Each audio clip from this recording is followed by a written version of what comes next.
Operation లేకుండా మోకాళ్లు మరియు నడుము నొప్పులకు అత్యాధునిక చికిత్స డాక్టర్ భావన హర్వాణి గారి ఆధ్వర్యంలో ఆర్ఎఫ్ఏ మరియు ప్లాస్మా పద్ధతిలో చిన్న ఇంజెక్షన్ తో పరిష్కారం. Hospitals road number 12 Banjara hills. Right. Adilabad జిల్లా జైనాథ్ మండలం మండగడ వద్ద రైతులు మహాధర్నా నిర్వహించారు. హైదరాబాద్ నాగ్పూర్ జాతీయ రహదారి 44 పై బీఆర్ఎస్ ఆధ్వర్యంలో రైతులు ఆందోళనకు దిగారు. రైతు సమస్యలు పరిష్కరించడంలో రేవంత్ సర్కార్ అవలంబిస్తున్న నిర్లక్ష్యాన్ని నిరసిస్తూ రోడ్డుపై బైఠాయించి పెద్ద ఎత్తున నిరసన తెలిపారు. ఇక ప్రభుత్వానికి వ్యతిరేకంగా నినాదాలు చేశారు. రైతుల ఆందోళనతో రోడ్డుకు ఇరువైపులా వాహనాలు నిలిచిపోయాయి.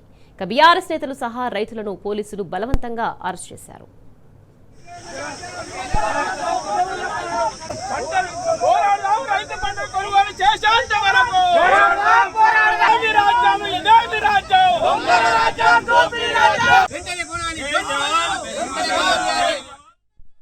పండించిన పంటలను కొనుగోలు చేయడం విషయంలో అటు కేంద్రంలో మోడీ ప్రభుత్వం, రాష్ట్రంలో రేవంత్ రెడ్డి ప్రభుత్వం, రెండు ప్రభుత్వాలు కూడా పట్టించుకున్న పాపన పోవట్లేదు.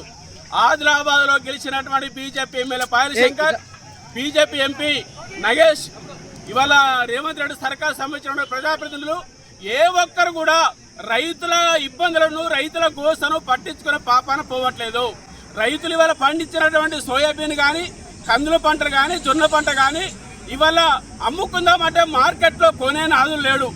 రైతు ప్రభుత్వం అని చెబుతున్నటువంటి కేంద్రంలో మోడీ ప్రభుత్వం, రాష్ట్రంలో రేవంత్ రెడ్డి ప్రభుత్వం ఇవాళ ఖరీఫ్ సీజన్లో వెళ్ళినటువంటి పత్తి కానీ, సోయాబీన్ కానీ, రబీ పంటలు శనగ పంట కానీ, ఇలా జొన్న పంట కానీ కొనుగోలు కేంద్రాలు ఏర్పాటు చేస్తున్నారు. వారం రోజులు కొంటున్నారు, సగం కొన్న తర్వాత సగం గాలికి వదిలిస్తున్నారు.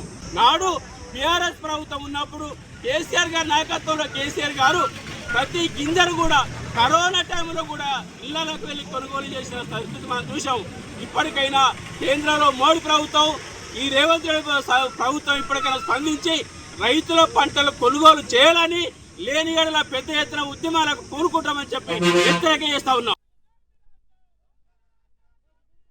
మరింత సమాచారాన్ని మా ప్రతినిధి రాజు మనకు అందించేందుకు సిద్ధంగా ఉన్నారు. రాజు, చెప్పండి. ఇక ఆదిలాబాద్ జిల్లాలో రైతులు మహాధర్నా నిర్వహిస్తుండగా వాళ్ళకి మద్దతుగా బీఆర్ఎస్ నేతలు కూడా ధర్నాలో పాల్గొన్నారు. అయితే పోలీసులు బీఆర్ఎస్ నేతలతో సహా రైతులను కూడా అరెస్ట్ చేయడం జరిగింది. దీనికి సంబంధించి పూర్తి డీటెయిల్స్ ఏంటి? నిగత కాంగ్రెస్ ప్రభుత్వ హయాంలో రైతుల పరిస్థితి పూర్తిగా దయనీయంగా మారిందని చెప్పవచ్చు. రైతులు పండించిన పంటను కొనుగోలు చేయడంలో కాంగ్రెస్ ప్రభుత్వం పూర్తిగా నిర్లక్ష్యం చేస్తున్నది. ముఖ్యంగా చూసుకుంటే ఆదిలాబాద్ జిల్లాలో, ఇటు నిర్మల్ జిల్లాలో చూసుకుంటే గత 3 నెలలు కూడా పంటలు అమ్ముకునేందుకు రైతులు నానా కష్టాలు, పడిగాపులు పడాల్సిన పరిస్థితి ఏర్పడింది. కందులు కొనుగోలు చేయడం విషయంలో కానీ, ఇటు మొక్కజొన్న కొనుగోలు చేసే విషయంలో కానీ, శనగ పంటను కొనుగోలు చేసే విషయంలో కానీ, జొన్న పంటను కొనుగోలు చేసే ఎక్కడ ఏ పంటను కొనుగోలు చేయాలన్న మాత్రం ప్రభుత్వం మాత్రం పూర్తిగా నిర్లక్ష్యం వహిస్తుంది.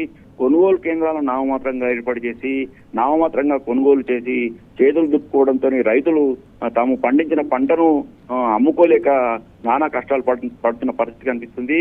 గత నెల రోజులు కూడా శనగ పంటను కొనుగోలు చేయడంలో దాదాపు ఆదిలాబాద్ జిల్లాలో 40,000 ఎకరాలలో శనగ పంటను వేయడం జరిగింది. రాష్ట్రంలోనే అత్యధికంగా శనగ పంటను ఆదిలాబాద్ జిల్లాలో పండించడం జరిగింది. అయితే కొనుగోలు కేంద్రాలను ఏర్పాటు చేసిన ప్రభుత్వం ఒక వారం 10 రోజులు మాత్రమే కొనుగోలు చేసి ఆ తర్వాత అడ్డగోలు నిబంధనలు పెట్టడంతో రైతులు పూర్తి స్థాయిలో శనగ పంటను అమ్ముకోలేకపోయారు. ఆ తర్వాత మొక్కజొన్న సంబంధించిన కొనుగోలు కేంద్రాలను ఏర్పాటు చేసినప్పటికీ కూడా 2 రోజులనే కొనుగోలు కేంద్రాలు మూతపడడం జరిగింది.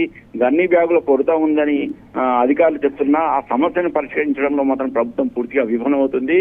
ఆదిలాబాద్ మార్కెట్ యార్డులో మొక్కజొన్న కొనుగోలు కేంద్రాన్ని ఏర్పాటు చేసిన 2 రోజుల్లోనే మూసివేయడం జరిగింది. ఇటు నిర్మల్ జిల్లాలో కూడా మొక్కజొన్న కొనుగోలు కేంద్రాన్ని ఏర్పాటు చేసిన 3 రోజుల్లోనే గన్ని బ్యాగుల కొరత ఉందన్న కారణంగా కొనుగోలు కేంద్రాన్ని మూసివేయడం జరిగింది.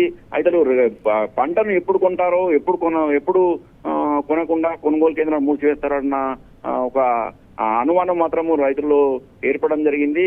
గత 2 రోజులు కూడా మార్కెట్ యార్డులో, ఆదిలాబాద్ మార్కెట్ యార్డులో మొక్కజొన్న కొనుగోలును చేపట్టాలని రైతులు ఆందోళన చేస్తున్నా మొక్కజొన్న కొనుగోలును మాత్రం చేపట్టడం లేదు. గన్ని బ్యాగులు కొరత ఉందని గన్ని బ్యాగులు వచ్చిన తర్వాత కొనుగోలు చేస్తామని. అయితే ఈ రోజు జిల్లా వ్యాప్తంగా కూడా రైతులు రోడ్డు ఎక్కడం జరిగింది. ప్రభుత్వ నిర్లక్ష్య వైఖరిని నిరసిస్తూ ఈ రైతులు చేపట్టిన ధర్నా రాస్తారోలకు బీఆర్ఎస్ పార్టీ మద్దతు తెలపడం జరిగింది. ఆదిలాబాద్ జిల్లా బేలా మండలం కొబ్బాయి వద్ద చంద్రాపూర్ ఆదిలాబాద్ జాతీయ రహదారిపై పంటలు పండించిన ఈ ధాన్యాన్ని రోడ్డుపై పడేసి ఆందోళన చేపట్టడం జరిగింది. రైతులు చేపట్టిన ధర్నా రాసరోకు బీఆర్ఎస్ పార్టీ సంపూర్ణ మద్దతు తెలపడం జరిగింది. ఈ ధర్నా రాసరోకు కార్యక్రమంలో బీఆర్ఎస్ పార్టీ జిల్లా అధ్యక్షుడు మాజీ మంత్రి జోగురామన్నతో పాటు బీఆర్ఎస్ నాయకులు పాల్గొనడం జరిగింది. దాదాపు గంట సేపు ధర్నా రాసరోకు చేపట్టడం జరిగింది. మొక్కజొన్న పంటను, అలాగే శనగ పంటను, అలాగే కందులను, మొక్కజొన్నను రోడ్డుపై పడేసి నిరసన వ్యక్తం చేస్తూ ఆందోళన చేపట్టడం జరిగింది. ఖచ్చితంగా కొనుగోలు చేసే వరకు తమ ఆందోళన కొనసాగుతుందని ఈ సందర్భంగా బీఆర్ఎస్ పార్టీ జిల్లా అధ్యక్షుడు మాజీ మంత్రి జోగురామన్ చెప్పడం జరిగింది.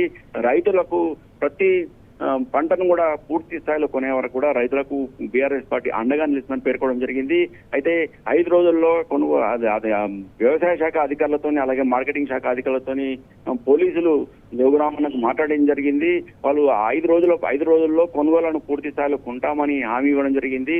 అయితే జోగురామన్న మాట్లాడుతూ ఖచ్చితంగా ఇది పూర్తిగా కేంద్ర ప్రభుత్వం, రాష్ట్ర ప్రభుత్వం నిర్లక్ష్యం కారణంగానే రైతులు నానా అవస్థలు పడాల్సి వస్తుందని, ఇప్పటికైనా కేంద్ర రాష్ట్ర ప్రభుత్వాలు స్పందించి వెంటనే పూర్తి స్థాయిలో ప్రతి పంటను కూడా కొనుగోలు చేసే విధంగా చర్యలు చేపట్టడం లేని పక్షంలో మాత్రం బీఆర్ఎస్ పార్టీ రాష్ట్ర వ్యాప్తంగా కూడా రైతులకు అండగా ఉంటూ ధర్నాలు, రాస్తారోకోలు, ఆందోళన కార్యక్రమం ఉధృతం చేస్తామని ఈ సందర్భంగా జోగురామన్ హెచ్చరించడం జరిగింది.